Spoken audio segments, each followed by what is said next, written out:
Jewish audio on Chabad.org. Okay, good morning. Chapter 27, verse 6 in the book of Numbers, the Torah portion in Pinchas for the fourth day for Wednesday. Yesterday we learned that the 5 sisters, daughters of Tzlofchad, approached Moshe and said, we understand the inheritance laws dictate that land should go from father to son in order to keep the land within the tribe. The women share the inheritance of their husbands depending upon which tribe their husbands are from. So that's not a problem. The problem is, they said, our father, Tzlofchad, had no sons.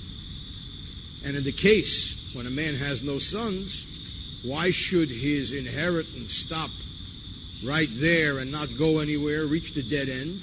We would like to be there because he had no sons. And this is the halacha, which in fact became a halacha later, the halacha known as bat bimkom bein yoreshet, that a daughter does inherit in a situation where there is no son. And today the answer comes down from Hashem. In our book 289, verse 6, chapter 27, verse 6, in Pinchas, Wednesday's portion. Vayomer Hashem al Moshe lemor, Hashem said to Moshe, saying, instructing. The response is the answer to the question that the daughters of Tzlofchad posed. Is Cain? Yes. Correct. B'nai Tzlofchad Devres, the daughters of Tzlofchad, speak correctly. Their request, good morning, is correct.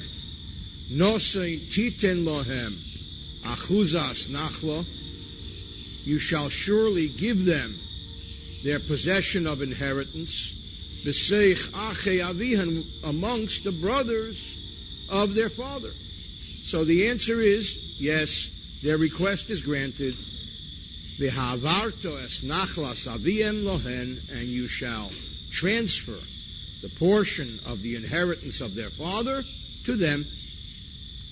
A clear victory for the daughters of Tzlofchad. Rashi came b'nei Tzlofchad devres ki targumai, as the Targum says, yo'us, right, or as we say, right on. Kach ksuva parshazu leponei b'amorei. Hashem, in fact, says that's exactly how this section is written, with me on high. If you check the Torah in heaven, yes, it's correct. Magid, this teaches us, Sheroasa Einon, that their eye, the eyes of the daughters of Tzlofchad, saw Mashalei Roasa Eine Shalmesha, that which the eyes of Moshe did not see. And we talked yesterday, the commentaries tell us that there are 2 laws which were withheld. One was this law, so that the daughters of Tzlofchad should have the privilege of revealing it through their request. And the other was the laws of the Pesach Sheni, of the make-up Passover, so that the people who were impure at that time should have the privilege of revealing that law.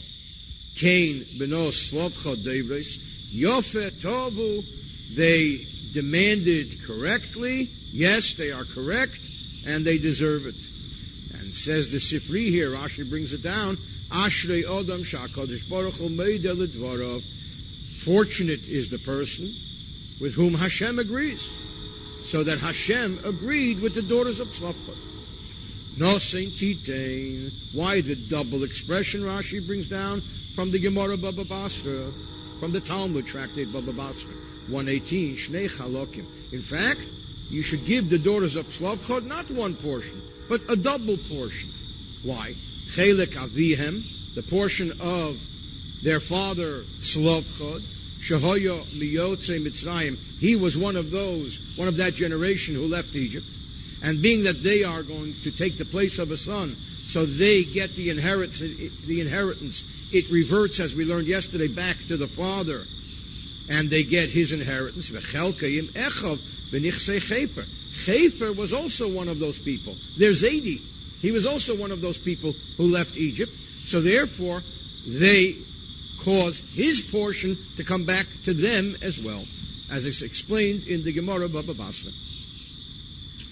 V'havarta loshen evrahu. The word v'havarta actually can be also interpreted as anger.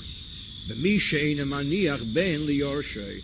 Hashem, allegorically speaking, is angry at one who does not leave a son over as an heir, that it's a great privilege and a great mitzvah to do everything we can to bring about children into the world in general, and also a son to act as an heir according to Torah. Davar achar, another meaning. What is the problem, and what is connotated here with the usage of the word v'havarta? Shahabas ma'averes nachla mishevet l'shevet. The problem is that by definition, a daughter will cause land to be transferred from tribe to tribe. Because if the daughter is from Menashe and she marries someone from Ephraim and she inherits her father's land, then her father's land goes to her children who are Ephraimites. That's a problem. Shebenoah ubaylo yarshanaisa. Because when she dies, either her son or her husband will inherit her. And the concern is, Shalotis of Nachla, as it says in Bamidbar, Numbers 36, that we don't want the inheritance removed, land transferred from one tribe to another. Imagine if the people in California wake up and find out that they're not in California, they're in New Mexico. Because somebody's daughter inherited the land, and the land became New Mexico. So therefore, this is another reason for the usage of the word v'ha'avartem, which is a problem. It's causing land to pass from one tribe to another. Now, isn't there the solution Rashi brings down, that we can always tell the girl, you can inherit your father's land on one condition: you have to marry someone from your tribe. And that's exactly what happened with the daughters of Tzlopchot. So he says that commandment, we're going to soon read that commandment is given. But for technical reasons, that commandment was only enforced in that generation. In future generations, it wasn't enforced, and therefore the whole issue becomes problematic. I mean, obviously anybody could volunteer to marry anybody they want to, but it wasn't enforced.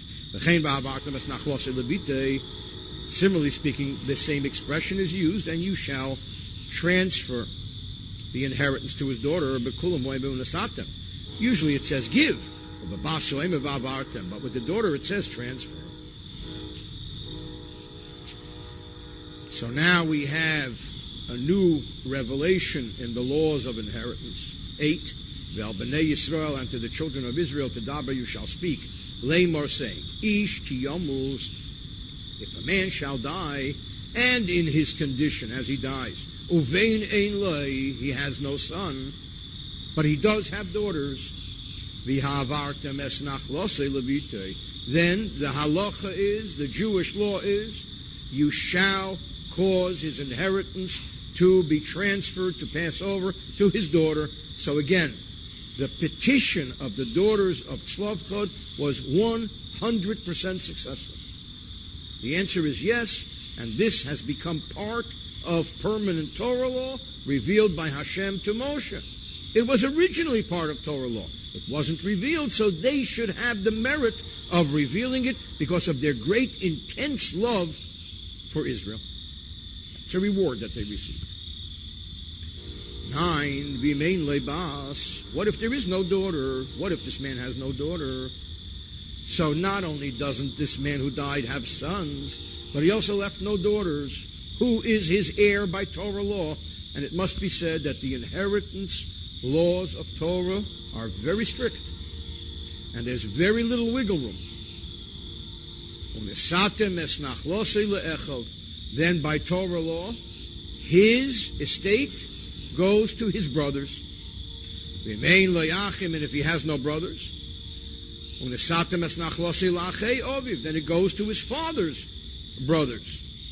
Because it's patrilineal, it works by father. So the first preference is son. If there is no son, then this law kicks in daughter.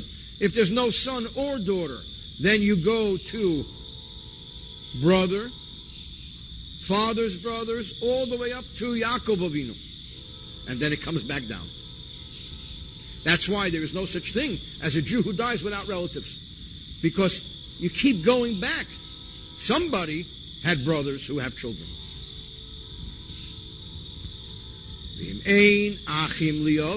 What if the father had no brothers? You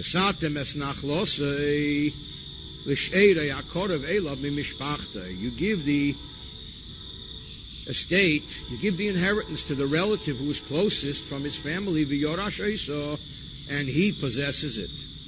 It shall be livnei Yisrael to the children of Israel, the chukas mishpat, as an eternal statute. Kasher tziva Hashem es Moshe, as God commanded Moshe. 11. For these purposes, we're talking about patrilineal descent of the father, because it has to do with land which has to remain in the tribe. This is the halacha as it comes down. Now, just parenthetically, it's, I think, a good idea to state over here that when we talk about inheritance laws and the strictness of inheritance laws, I want to give you an example. One of the examples of inheritance laws is as brought down later in the portion in Deuteronomy, where it talks about a man having a son who is the oldest son whom he doesn't like. And then he has a second or third son whom he likes. So the Torah says that by Torah law, the oldest son gets a double inheritance. For example, if somebody has $100,000 in his estate, and I'm just making that up, because $100,000 is not very much today when we deal with billions. But if somebody has $100,000 in his estate, and he has 4 sons, then he gives the oldest son double, 20 times 2, $40,000. And then the other 3 sons each get 20, and that's the $100,000. I use the example of $100,000 and 4 sons because it fits nicely into packages of $20,000. What if the guy says, and this is in the Chumash, I don't like my oldest son. He's a bum. And besides, I told him to vote Democratic, he voted Republican. I told him to vote Republican, he voted Democratic. I don't like him. I don't like his choice of ties. I don't like his choice of career. I don't like his choice of wife. I'm cutting him out of my will. Which is what I threaten my kids with every day. I'll take you out of my will. They say you don't have anything, so we don't care. I don't know when they got so smart. So the halacha says, you can't do that. Torah law says your oldest son gets double, like it or not. But there's another approach. The other approach is 20 years before you die or 20 seconds before you die. You give anything you own to anybody. Your oldest son, your youngest son, your next door neighbor, the mailman. It doesn't matter. It's your property. You can give it away. That does not violate inheritance laws. It's only inheritance changes which violate inheritance laws. And that's just an interesting point in the laws of inheritance. Of course, there's a lot to talk about, and this is a Chumash class which we have to keep moving with. Verse 12. Vayomer Hashem el Moshe. Now we come. Let's just quickly see if there's Balaturim here. Okay. Verse 12. Now we come to the portion where Hashem says to Moshe, I want you to know that soon it will be your turn to go up the mountain and die. Just as Aaron did. But I want you to climb up the mountain and have a good look. When I was a kid, we used to go up and put 10 cents into one of those things and look into it and never see a damn thing. Vayomer Hashem el Moshe, Hashem said to Moshe, Alei el har ho'avorim hazeh, ascend, go up this mountain of Avorim, ure'ei, and have a look. Have a look-see, it's over the whole land. asher nasati livnei Yisrael, that I have given to the land of Israel, because the Mount Avorim was across the Jordan River overlooking Jericho, which is known as the Man'ula, the key to Israel. So from the top of the mountain you could really have a good view of the entire Israel. And as he says in 13, you'll see it, but you will not have the privilege to cross over and actually be there. Alei el har ha'avorim, Rashi, lo monismecha lekan. What's the reason why this section of God telling Moshe of his impending death has to be placed right here, next to inheritance laws? Kivan she'amar HaKadosh Baruch Hu, because being that Hashem, the Holy One, blessed be He, said, Nosein titin lohem, you should surely give them, give the daughters of Tzlavcha their inheritance. Omar, so Moshe said, oh, this is good news. God commanded me to give the daughters of Tzlavcha their inheritance. That means I have to be on location. God commanded me to administrate this estate, to administer this estate.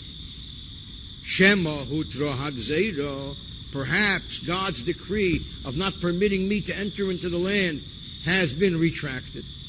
Perhaps I may now enter the land. This is good news. We got to break out the old scotch and say l'chaim. Amar le'HaKadosh Baruch Hu. So Hashem said to him, Gzeirosi bimkeima emedes. Sorry, Moshe. Sorry, Charlie. My decree stands in place. You're not entering into Israel. That's the meaning of the association and juxtaposition of the inheritance portion and the Moshe climb up the mountain and have a good look at Israel portion.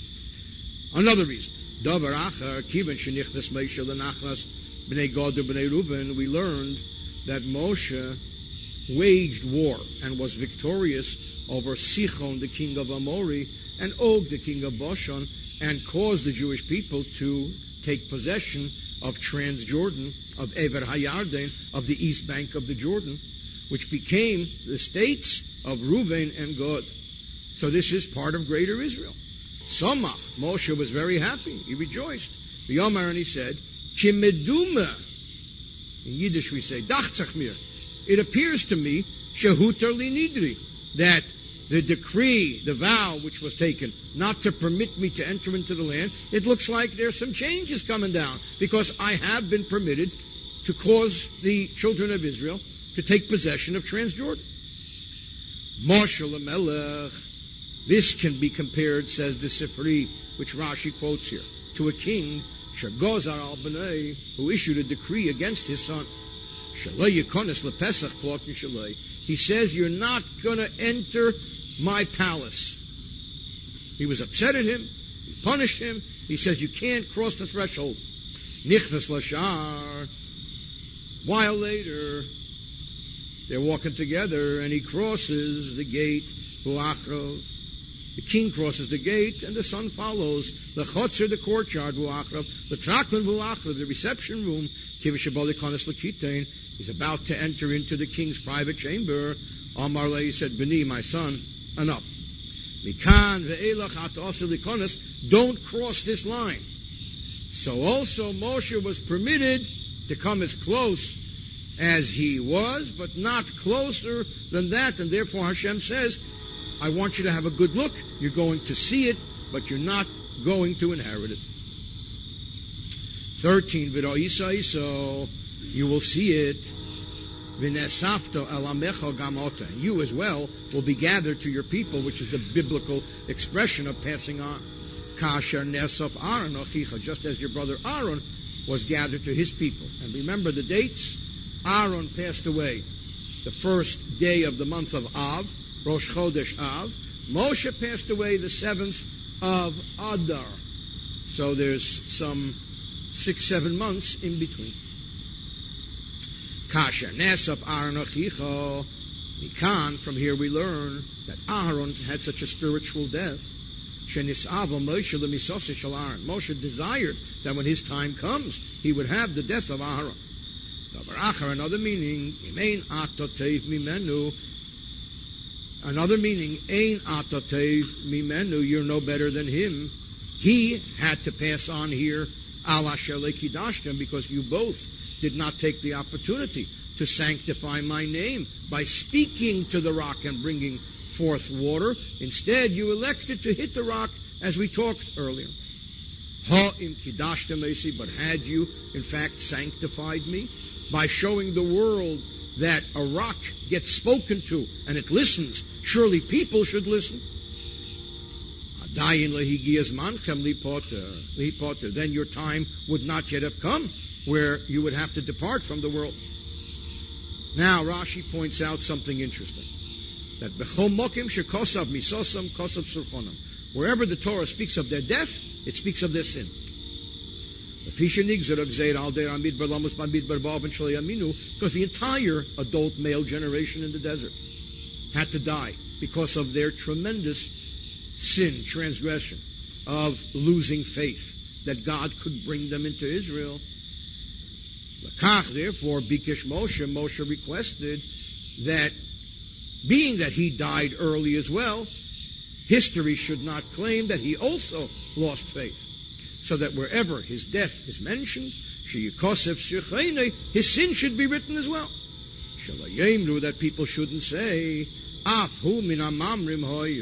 that he was also a rebel. Therefore, Moshe said, please, I want you to document on the website why I died in the desert. Because I hit the rock and didn't speak to the rock, not chas v'sholom, because I lost faith in the ability of God to lead the Jewish people into Israel. Marshal, the Gemara in Yuma brings down that this can be compared to a parable. L'shtei noshim shalekis bebezin. There were two separate women, two separate cases, who had to be, who were given the punishment of lashing, and they had to be lashed in the court. Now, the passerby will see that there are two women waiting in the lashing waiting room to receive lashing. Achas kilkala, one did a terrible thing, an immodest thing, and her punishment was lashes. It was unbelievable. The achas and the other, ochla pagish shviyes, she also did a sin, obviously. Otherwise she wouldn't be lashed. But her sin was that there were fruits of the sabbatical year, they were unripe, there was a technicality, so she was found guilty. But it's like not a criminal offense. The people who walk by will say, two lowlifes. So she said, please, put a sign on me. I'm the one who ate the unripe figs.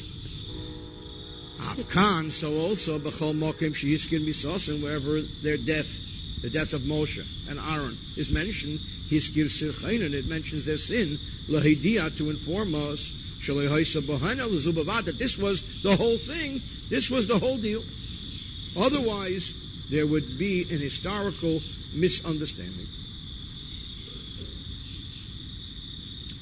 The Balaturim here says that verse 13, it says Viroisa with a hey. The word Viroisa could and perhaps should be written without a hey. So he says the hey represents 5, because God showed him the entire land, the caves and the graves and the treasure houses of silver and gold and everything in it, and that represents these 5 special ingredients within. He showed him everything. The words Nesap, Aaron, Achicha, says the Balaturim, those 3 words have the numerical value of Zehu Beneshika, with the kiss of Hashem, as we talked earlier. 14.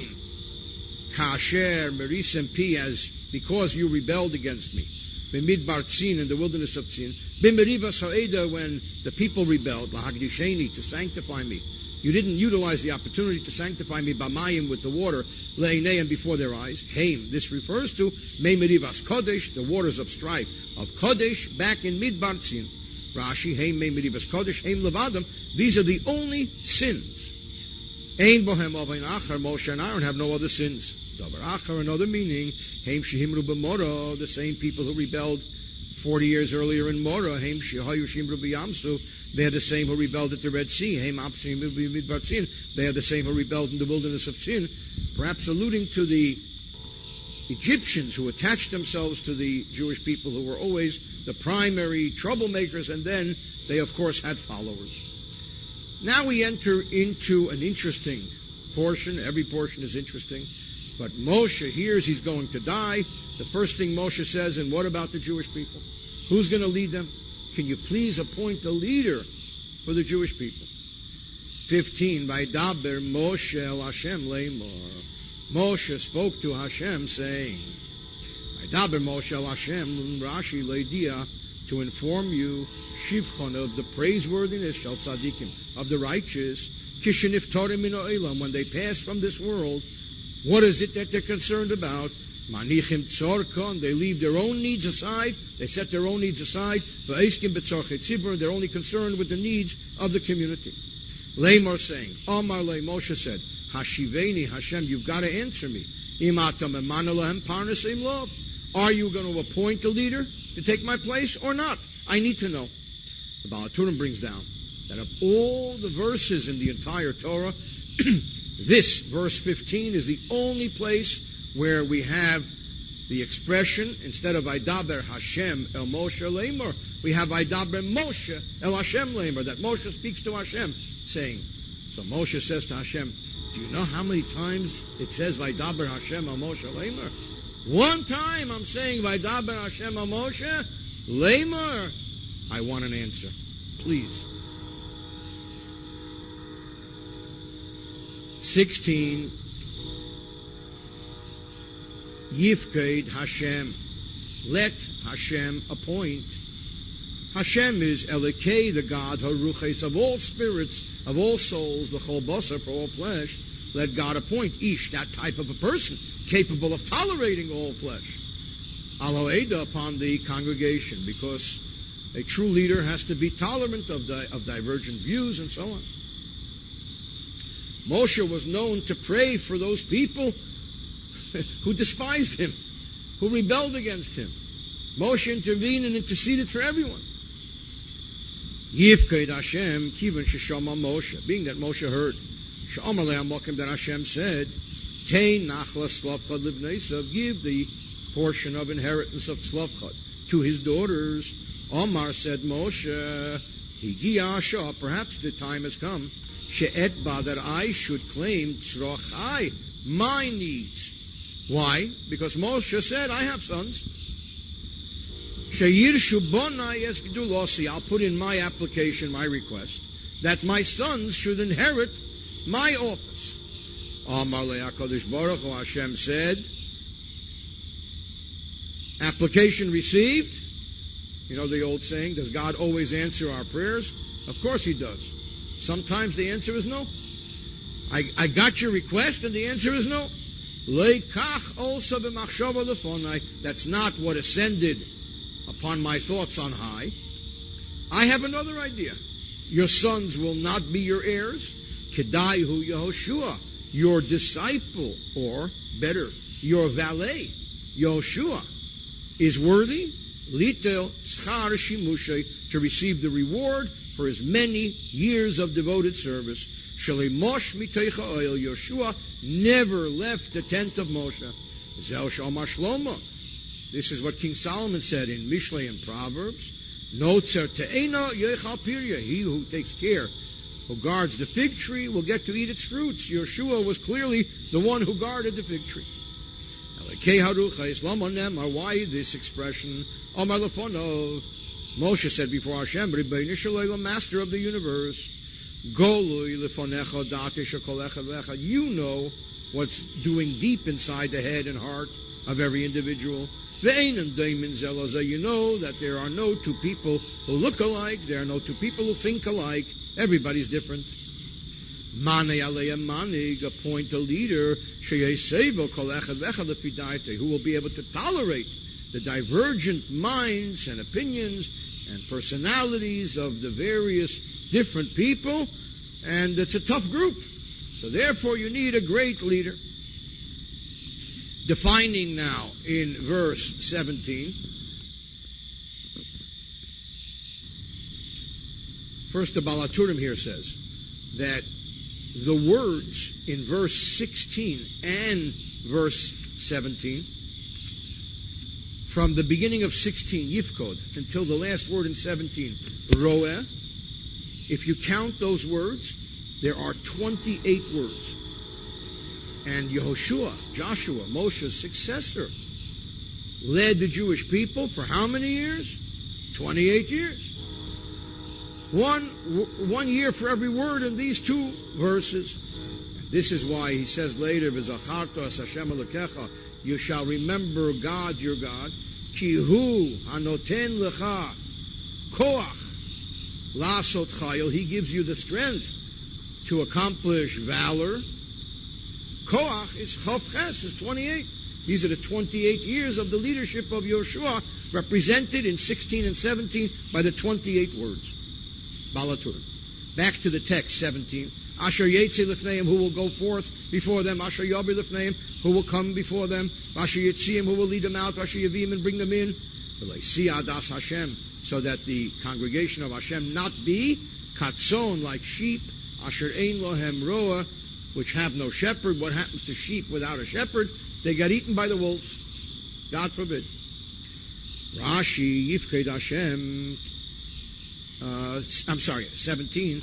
Rashi 17. Asher Yetzi Lifneihem Lo Kederech Malchei Umas. Unlike the kings of the nations of the world, Sheyeshvim B'Bateim, they sit in their houses or in their palaces. U'Mishalchen Es Chelei Seihem LaMelchama, and they send their armies into war, but they're safely tucked into their capitals, fortified cities. Ella, the leader that I need you to appoint, should emulate me. Kimesha Sisi Ani, just as I did. Shen Nilchamti, I personally waged war b'Sichon uve'og, with Sichon and Og, Shenemar. God said to Moshe, Al tira also, don't be afraid. That means that Moshe was going into war.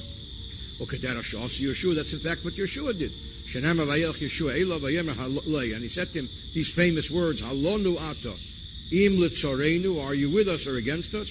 V'chein bedovedu emer King David, ki hu yoytzi ubo lefneim, he himself went and came before them, Yotze Barosh, he as the leader went out at their head, V'nichnas Barosh, and came in as their head, that these leaders personally went to war. But there's another dimension here, and that is that the leaders of the Jewish people have to bring them in and out in their merits, in his merits, that the leader of the Jewish people has to be righteous, has to be a tzaddik. By his merits. Do not do to him like you're doing to me. And here there's some innuendo. Appoint a new leader and don't do to him like you did to me. Kill him halfway. Sha'eni machnison la'aretz, because I am not bringing them into the land of Israel. 18. Let's see here. We covered the Baal term. 18. Vayomer Hashem el Moshe. So Hashem says to Moshe, Kach lecha, take for you as Yehoshua bin Nun, Yehoshua the son of Nun. Ish, he's a man, asher ruach bo, he has spirit. And interestingly enough, in the famous introduction of the Alter Rebbe to Tanya, the Alter Rebbe quotes these words and speaks about the teachings of our sages, that true leadership has ish asher beruach, that a general soul has a part of the soul of each and every Jew within it. And this we learn from these words which Moshe Rabbeinu uses about Yehoshua. V'samachta es yodcha olav, and lay your hands upon him. This is the famous smicha, the laying of the hands. 18. Kach lecha kochenu bidvorim, take him with words. Ashrecha, Moshe, go tell Yehoshua how fortunate you are, shezochisa, that you have merited lahan higbonav shalmokim, to lead the children of Hashem. It's a tremendous privilege. L'cho, eis shabodik l'cho, eis zeh sh'atamakir, the one that you know, the one that you've tested, asher ruach bei kasher sha'alta, as per your request. Sheyuchal lahalach keneged rucha shel kol echad ve'echad, one who can tolerate the spirit of each and every one. Yehoshua is the one who can tolerate the spirit of each and every one. Again, the divergent personalities. V'samachta es yotcha olav, ten loy turgemon, appoint for him an interpreter. Today, when somebody wants to make a speech, they give him a microphone. Back then, they would give him an interpreter. What's the interpreter? Number one, the interpreter had a loud, booming voice. And number two, the interpreter would speak more in the language of the people. So when somebody had an interpreter appointed for him, it means that he was elevated to the office and given the right to publicly teach and speak. Sheyidrish b'chayecha, that he would expound the law during your lifetime. Because after you pass, it should not be said about him, this guy is going to be our leader. He wasn't even able to lift his head in the times of Moshe. All he was carrying the attaché case. We want to see someone who has leadership qualities. Therefore, Hashem said to Moshe, let him speak and let him teach and let him inspire during your lifetime. Let people see that he has tremendous leadership abilities, which in fact Yoshua did.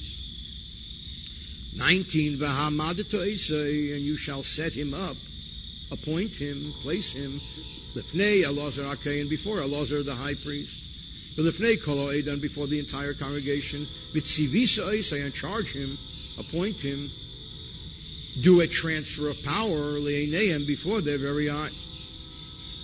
Mitzivisa Al Yisrael, over the children of Israel, and explain to him, this goes back to the old story they tell, true or false, but it's a story that many years ago Richard Nixon was speaking to Golda Meir, and Richard Nixon says to Golda Meir, you know, it's not very easy being the president of 200,000, of 200 million people. President of the United States back then. 200 million people, it's not easy. She says, you're telling me it's not easy for me to be the prime minister of 2 million prime ministers, because every Jew is a prime minister. So the reason that the Jewish people still survive is because they're stiff-necked and stubborn, but they're also no picnic to be a leader over. So tell Yoshua that it's a difficult but worthwhile task. 19, V'tzivisya al Yisrael, Tzivisya, Da, you should know, Shetarchonim heim, that they're very troublesome. Sarvonim heim, they're very rebellious. Amanasha tekabel alecha, you've got to be prepared. It's not a picnic. It's not easy. It says that when Moshe Rabbeinu would come out of his tent, out of his house late, the people, the complainers, the Dosan and Avirams would say, look at our leader. Sleeps till 10 o'clock. If Moshe would leave his house early, they would say, what's the matter, another fight with the wife? So no matter what Moshe did, you can't win for losing. It's a tough bunch. Verse 20, and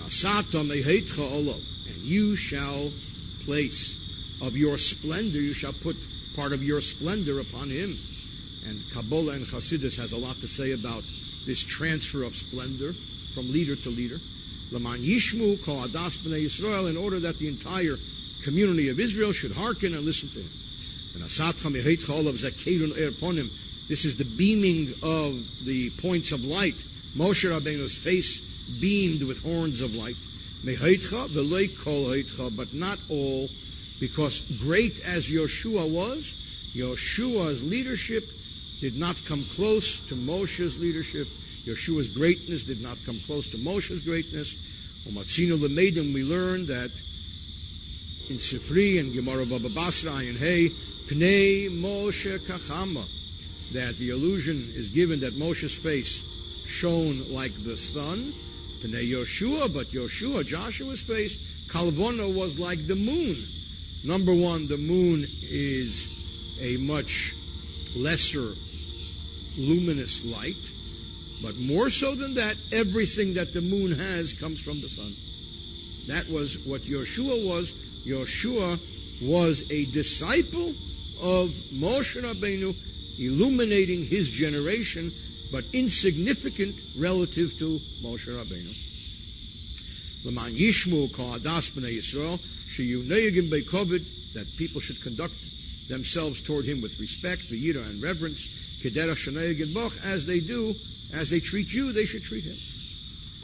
21, V'lefnei Elazar HaKohen Yamed, let him stand before Elazar the Kohen Gadol, V'sho aloi, and let him inquire of him, B'mishpat ha'urim lefnei Hashem, in the judgment of the Urim before Hashem, because the Kohen Gadol was blessed with the Urim B'tumim, with the breastplate, which would illuminate the words within it, because the names of the tribes were written upon it, and that would give the Jewish people instruction to go to war, not to go to war, to do or not to do, or so on.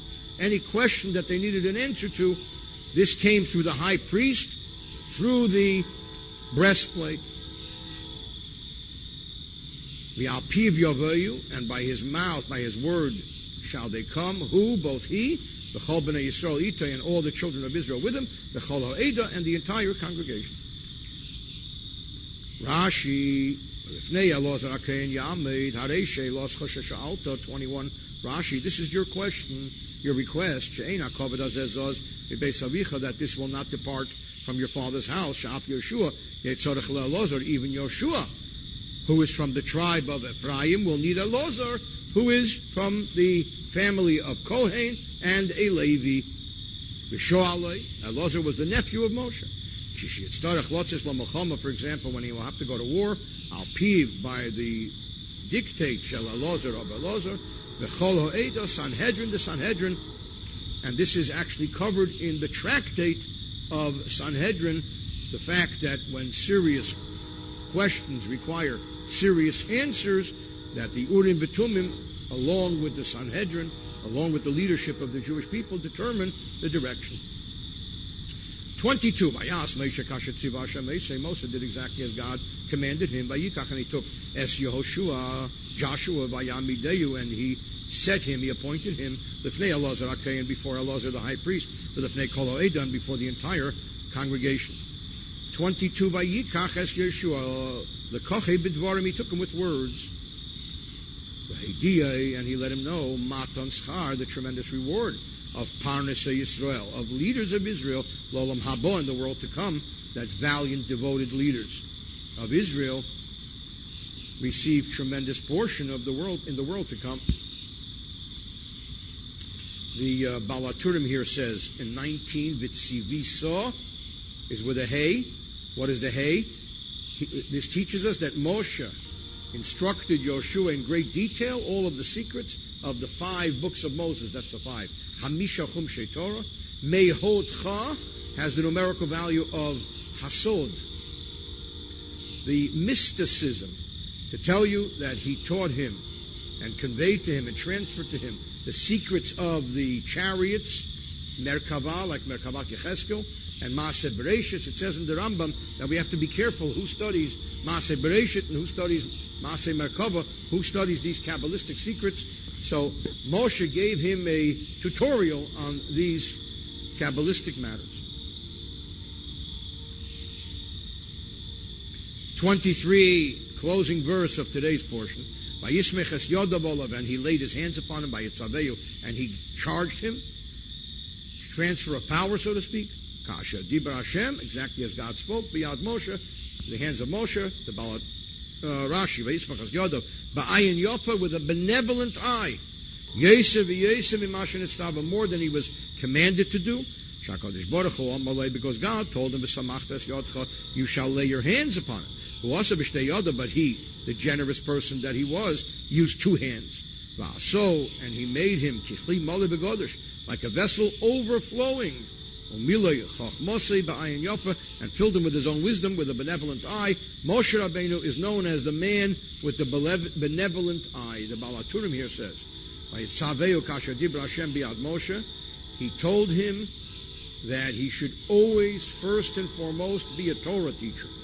Because a Jewish leader is first and foremost a teacher of Torah. Remember the Pirkei Avot, Moshe kibel Torah misinai u'misara liYoshua. Yoshua was first and foremost a Torah teacher. He also told him to be meticulous about the sacrifices that have to be brought in the tabernacle. And even when he has to go to war, because that's what Yeshua was the generation of the warrior who would battle the battle to bring about the defeat of the Canaanite nations and settle the children of Israel into the land of Israel. he should still never forsake Torah and never forsake the daily offerings. And that's why the next portion begins with the portion of the daily offerings, in which is also alluded Torah, as the next Baal HaTurim will say, and will, God willing, cover that in the next shir. Okay, end of Chumash portion. Jewish audio on Chabad.org.